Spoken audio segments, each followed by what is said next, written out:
Mesdames, Messieurs, peuple congolais, quand on parle de vigile, c'est quelqu'un qui fait la sécurité des biens de son employeur. Et sur ce plan, Sassou Nguesso est vraiment le meilleur et je pense le dernier vigile de son employeur France-Afrique au Congo-Brazzaville. Et pourquoi? Parce que ce qui s'est passé en 1997, que nous subissons les conséquences aujourd'hui, où la France-Afrique a fait une coalition de plusieurs pays périphériques du Congo pour venir attaquer le Congo. Je pense qu'avec la culture globale aujourd'hui et les mentalités qui ne cessent de se transformer, cela ne va plus être possible. Par conséquent, le dernier vigile de la France-Afrique, Sassou Nguesso, et même sa France-Afrique sont en danger. Et pour décrypter tout cela, je vais d'abord commencer par vous signaler ou tout simplement décrypter les points forts et faibles des uns et des autres. Les points forts des Congolais et les points forts de la communion Vigile Sassou Nguesso et sa France-Afrique. Et donc, nous savions tous que Sassou Nguesso est le dernier vigile de la France-Afrique. Et pourquoi? C'est ce que je vais vous dire par la suite. Mesdames, Messieurs, bon, en ce moment, il faut se le dire que Sassou Nguesso, en apparence, le vigile Sassou Nguesso est en apparence en position de force, puisqu'il a son employeur, la France-Afrique qui est là. On peut parler, râler et tout compagnie, mais il est là. Depuis le coup d'État constitutionnel 2015, il est là. Parce que le chien aboie, la caravane passe. Sassou Nguesso est là, bien protégé. Le chien aboie, la caravane passe.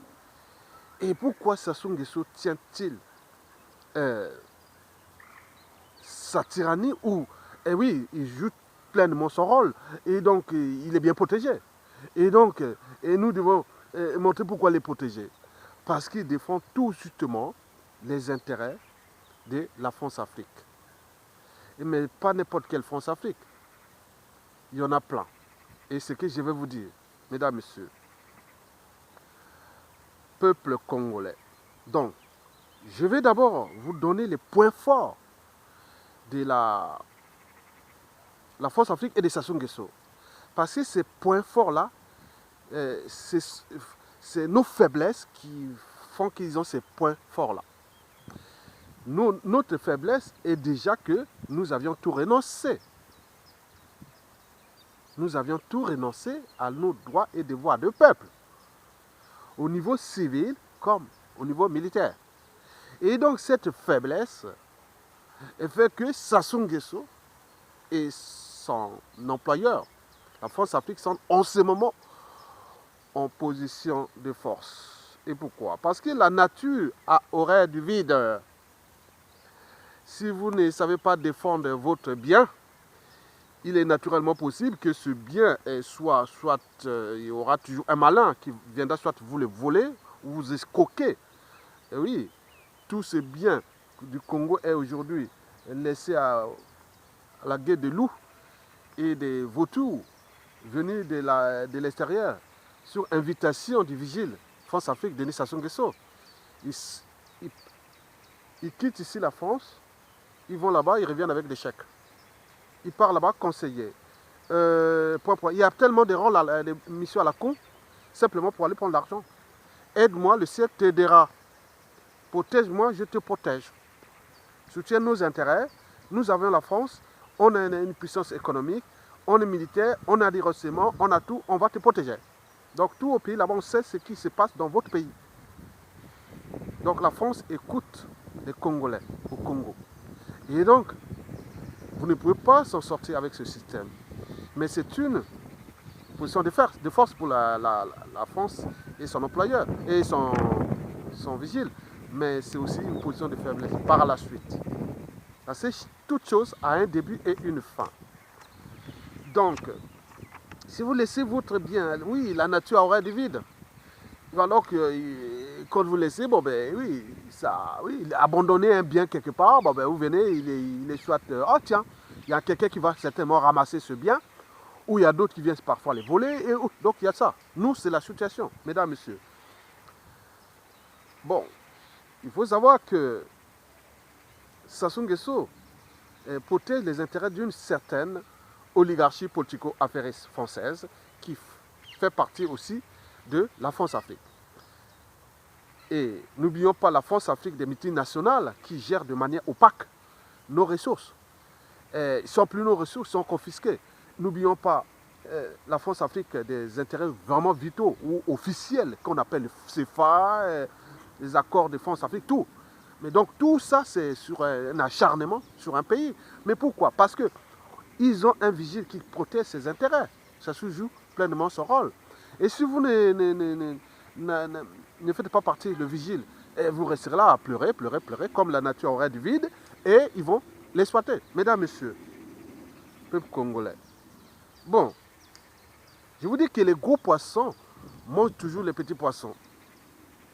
Et nous sommes un petit poisson pour l'instant. Et donc, bon, même dans la nature a su toujours capter la juste part. Mais nous, on ne sait pas capter la juste part. Et donc, nous sommes en présence des gros poissons, d'un gros poisson qui s'appelle la France. Bon, on n'a pas trouvé de stratégie. Par exemple, quand on voit les petits poissons, ils se regroupent en bandes, ils font des balaises, des stratégies pour s'échapper aux prédateurs comme les requins, les baleines et autres. Donc, ils font des stratégies, mais nous n'avons pas de ces stratégies pour l'instant. Parce qu'on n'a pas, comment on appelle, expérimenté, même pas expérimenté, je dis, on n'a pas été entraîné ou conditionné à jouer ces jeux de stratégie, comme on a vu dans d'autres peuples, en Algérie, au Corée du Sud, partout, partout.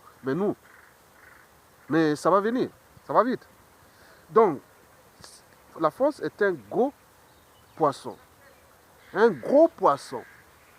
et qui est en train de nous dévorer. Mais nous dévorons, c'est un suicide, quelque part. Donc, vous savez que dans la nature, quand vous avez... Oui, les pois, c'est des gardes à manger mobiles des prédateurs. Les pois, c'est des gardes à manger mobiles des prédateurs. Mais il s'avère que quand vous avez trop de pois, et bon, il n'y a plus rien, quoi. Souvent, les prédateurs meurent parce qu'il n'a plus de pois, quoi. Donc la France, c'est un suicide qui se dessine à cette échelle-là. Mesdames, Messieurs. Donc, je vous rappelle que pour dégager Sassou Nguesso à partir de son employeur, il faut une certaine visibilité. Mais nous n'avions pas structuré, organisé et coordonné même cette visibilité. Si moi, la France, je jette Sassou Nguesso, je dis dégage. Mais qu'est-ce que vous, à la place de Sassou, qu'est-ce que vous allez nous apporter? Parce que vous n'êtes plus un peuple.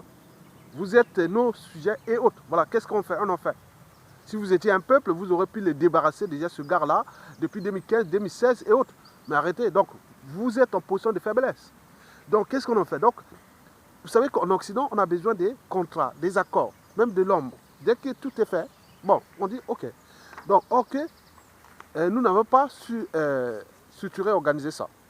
Donc, la visibilité de l'employeur de Sassou Nguesso, elle peut dire, ah oui, mais en ce moment même, dire, ah non, Sassou devient aussi les dangers de nos intérêts à court et à moyen terme. Et donc, il s'interroge aussi. Bon, mais en s'interrogeant, on se rend compte que la France et Sassou Nguesso, son vigile, sont tous les deux en situation de vulnérabilité. Et pourquoi? Parce que bon, ben déjà, c'est notre point fort que je vais ici vous le dire. Et pourquoi? Parce que Sassou Nguesso n'est pas éternel. Deux, Sassou Nguesso est arrivé au pouvoir par les armes, mais par les armes là, ont engendré des drames qu'on appelle les crimes contre l'humanité et sont imprescriptibles. Depuis 1997 et jusqu'à nos jours, même 2016, la France a cherché à empêcher une résolution au niveau des Nations Unies sur ces problèmes de crimes contre l'humanité. Mais son employeur est là. Donc nous pourrons nous retrouver dans la situation du Rwanda. Et qui, après le 94, est rentré dans des relations tumultueuses et froides. Et donc qui sont toujours d'actualité.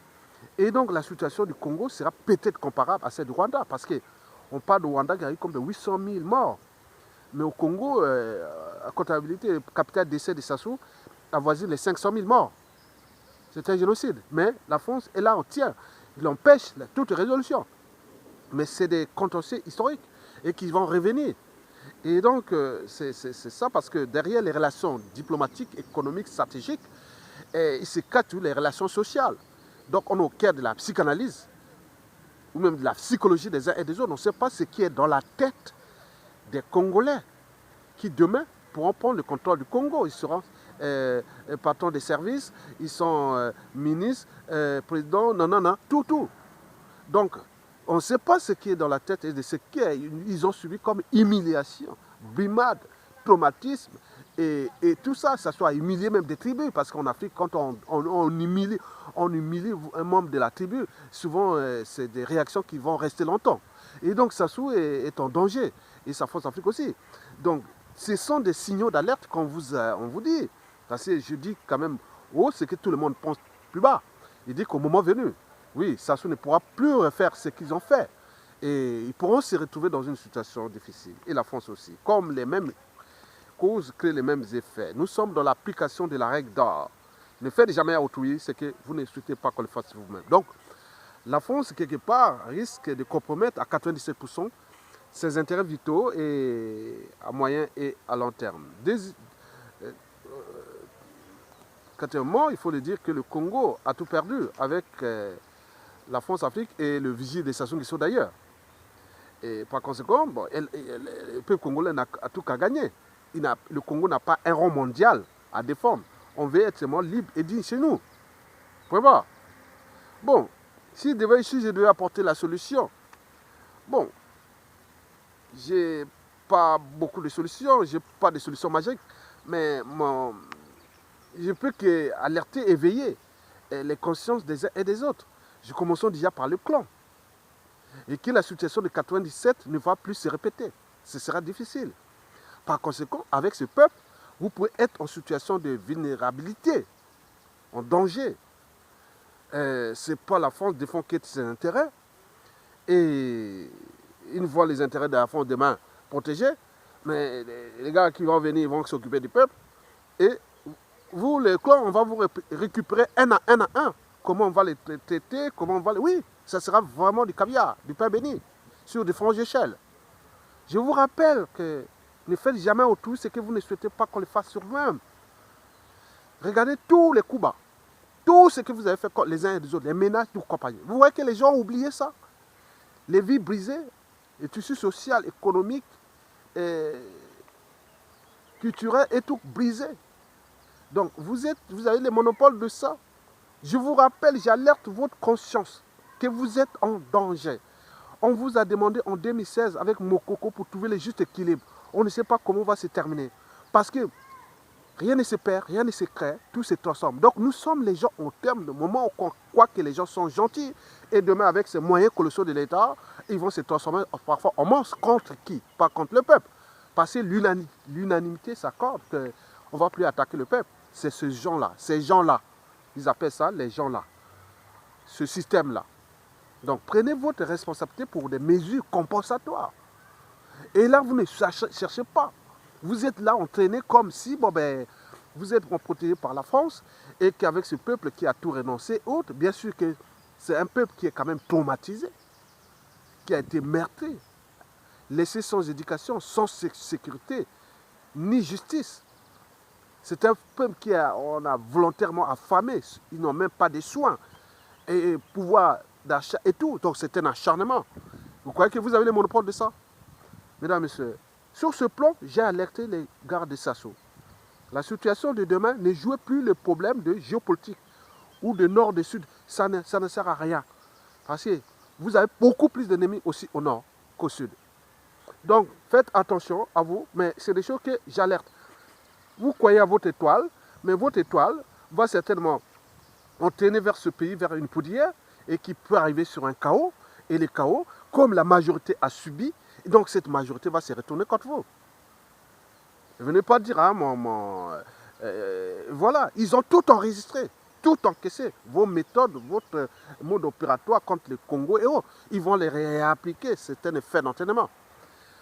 La deuxième solution que je parle de l'employeur de Sassou Nguesso, la France-Afrique. Bon, c'est difficile pour moi d'en parler de ces gens parce que nous ici, hein, nous ici, bon, j'ai commencé à rencontrer ces gens de la France-Afrique là, des années 94. Et dans le chiracisme, le sarkozysme, le landisme et aujourd'hui le macronisme. Et chaque fois, quand ils sont dans l'opposition, ils sont comme s'ils sont avec nous, hein, on défend pour le peuple. Dès qu'ils arrivent au pouvoir, on oublie. Je peux vous citer tous les noms, je les ai rencontrés. Et ces gens-là, ils ne sont pas bien. Parce que, bien sûr, il y a des choses qui sont peut-être supérieures, mais ils n'ont pas su se décoloniser. Mesdames, Messieurs, oui, nous sommes en présence souvent des gens qui sont entraînés et conditionnés pour ne pas se décoloniser dans leur mentalité, habitude et comportement néo-esclavagiste et néo-colonisateur. Et pourquoi? Parce que quand je vous rappelle que quand j'ai vu rencontrer ces gens, mais parfois on croit que bon, ben, on peut se transformer, on peut faire beaucoup de choses. Moi, il y a eu des périodes vraiment que j'ai cru, vraiment dur, vraiment bien. C'est surtout pendant Hollande. Et quand on a vu le coup bas qu'il nous a fait de coup d'État constitutionnel 2015, plus le hold-up électoral et l'emprisonnement du président Mokoko et tout compagnie, la guerre du pôle. Et autres, on se dit, ah tiens, donc celui qui croit encore à dire dans la classe politique française, de gauche comme de droite, il parle ici. Moi, ça ne m'est pas là. Moi, je reste du côté des institutions, du droit et autres. Mais ces gens-là, il ne faut pas. Ceux qui viennent de s'afficher, ah oui, j'étais avec un ministre ou un OC, ils parlent et autres. Regardez ça comme ils regardent les Français. Vous avez pu, par exemple, voir les Africains par émotion, ils se retrouvent avec un homme ministre, alors que c'est le même gars qui va vous enculer, excusez-moi le terme. Et c'est sans fin. Et donc, par conséquent, vous devez élever la raison au-dessus de vos émotions. Parce que si vous voyez ces gens-là, ils ne sont pas bien. Tant que les dictateurs France-Afrique ne partent pas, tout ce qui est de la France, non, ne parle même noir, surtout noir. Si vous voyez noir, attends, nous avions eu des noirs ici. Kedal, c'est encore plus dangereux. Un ministre noir ici en France, c'est dangereux. Il faut faire attention. Si c'est avec les familles, non, il ne faut pas. C'est un piège. Donc, laissez-la avec eux. Donc, ils ne sont pas capables de se décoloniser. La France ne s'est pas décolonisée, comme l'a dit l'Italie, que la France doit se décoloniser. Le seul pays d'Europe, ancienne puissance colonisatrice, esclavagiste, il reste que la France, avec sa monnaie, avec tout ça. Ils ont trouvé un terrain de jeu, et certains viennent s'enrichir à titre privé, en maintenant semences, et d'autres viennent pour les intérêts vitaux. Mais les intérêts vitaux de la France, c'est comme les intérêts vitaux de tous les pays européens qui ont des accords ou des marchés ou des partenaires avec l'Afrique. Mais pourquoi qu'il y a que ce monopole? Donc il faut comprendre les enjeux. Mais je vous dis que c'est un suicide parce que, pour la France, parce que la civilisation 2.0 est passée par là. Hein? Il y a une nouvelle génération qui est aujourd'hui quelque part entraînée et conditionnée à ne plus se laisser faire. Et ce qui va arriver devait arriver. J'avais même fait un article, je pense en 2008, et que je l'ai remis encore en 2013 sur mon blog Congo Objectif 2050. J'en parlais déjà de cette transformation des générations hyper visibles. Et donc cette génération qui est aujourd'hui sur les médias et réseaux sociaux, qui voit tout le monde, il y a la curiosité, ils sont éduqués, ils savent que non. Et demain, vous pouvez vous retrouver dans une situation difficile pour la France. Parce que nous connaissons tous ces intérêts vitaux de la France au Congo. Et le Congo, une fois transformé, et ça peut avoir tous les impacts au niveau de la sous-région, du bassin du Congo le plus riche du continent. Sachant qu'en République démocratique du Congo, et on cherche aussi à éjecter Sassou Nguesso, on cherche par ceci. Donc, tout. Donc, c'est une situation qui est dans le statu quo, bien sûr, mais c'est une bombe à retardement. Je vous dis que là-bas, les gens ont tout perdu, n'a plus rien à perdre. Donc, la France doit prendre ses responsabilités parce que nous connaissions tout ce qui va se passer là-bas. Au niveau économique, stratégique, financier et autres, on le sait. Donc, bon, pour terminer, je vous dis que toute chose a un début et une fin, et la France a trop fait du mal à notre pays. Oui, avec Sassou Nguesso, bien sûr, mais ce fut un temps, hein, une époque, une parenthèse. Et avec toutes ces nuisances à l'étranger, c'est souvent les nuisances de la diaspora ou les nuisances économiques, sociales, financières et autres. Mais ça encaisse dans la mémoire des uns et des autres. On sait ce qui va se passer par la suite. Et d'autres, en réalité, bon, ben, d'autres veulent aller vers ce système-là pour les dérouler à un moment donné. Bon, ben, au niveau national, mais c'est que je dis que 97% des gens qui vont prendre le contrôle du pays-là seront certainement les victimes de Sassou Nguesso. Et c'est de la France de protéger ceux qui sont dans du bon côté, qui donnent les bonnes analyses et qui demain on pourra se retrouver dans les situations où il y aura des arbitrages, des consensus, des synergies ou même des dialogues ou des accords secrets et tout accompagné par des trucs que je ne peux pas vous dire, c'est des trucs qui vont être dans l'ombre. Mais la France ne comprend pas ça et parce qu'il y a cette oligarchie politico-affairiste française qui est là. Elle est là. Et va toujours au yo, c'est ça. Mais au moment venu, c'est eux qui seront humiliés quelque part. Parce qu'il y a des gens qui ont compris comment salir leur image. Oui, ils vont être salis, certains. Oui, ils ont des affaires, ils ont ceci, ils vont être salis. Parce que les gens, c'est très... Moi, je dis les choses que les gens disent, que monsieur point, il a des affaires là, il a acheté les maisons là au Maroc, il a fait ceci à là, il a fait ça là. Donc, il y a beaucoup de choses comme ça.